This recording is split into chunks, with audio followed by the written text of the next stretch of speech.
অবশেষে মার্কিন কংগ্রেসের উচ্চকক্ষ সিনেটের অনুমোদন পেল প্রেসিডেন্ট ডোনাল্ড ট্রাম্পের আলোচিত বিগ বিউটিফুল বিল। এ নিয়ে বিরোধী শিবির তো বটেই, বিরোধিতা এসেছে নিজ দল থেকেও। এরপরও বিল পাশ হওয়াকে ট্রাম্পের জন্য বড় রাজনৈতিক জয় হিসেবে দেখা হচ্ছে। তবে বিশ্লেষকদের মতে এই বিল নিম্নবিত্তদের বঞ্চিত করে সরকারি অর্থ ধনীদের কাছে বন্টনের ব্যবস্থা করেছে, যা নজিরবিহীন। দ্বিতীয় মেয়াদে ক্ষমতা গ্রহণের পর থেকে একটি বিশাল আকারের অসামান্য ব্যয় প্যাকেজের কথা বলে আসছেন মার্কিন প্রেসিডেন্ট ডোনাল্ড ট্রাম্প। তার ভাষায় এই বিগ বিউটিফুল বিল মার্কিন জনগণের অনেক সমস্যার সমাধান করবে। তবে সরকারি ব্যয় অনুমোদনের এই বিলের ভবিষ্যৎ নিয়ে প্রশ্ন দেখা দেয়।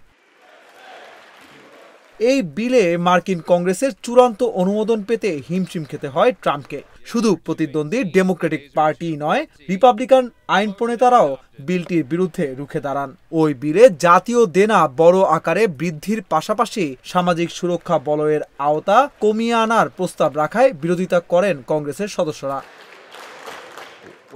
এই সরকারি ব্যয় প্যাকেজে ট্রাম্পের নির্বাচনী প্রতিশ্রুতির অনেকগুলোই পূরণের প্রস্তাব রাখা হয়েছে। স্বাস্থ্য এবং নিরাপত্তা খাতে ব্যয় সংকোচ করার পাশাপাশি এই বিলে অবৈধ অনুপ্রবেশকারী এবং অভিবাসন প্রত্যাশীদের বিরুদ্ধে ব্যবস্থা নেওয়ার জন্য বিপুল পরিমাণ অর্থ ব্যয় করার অধিকার দেওয়া হয়েছে।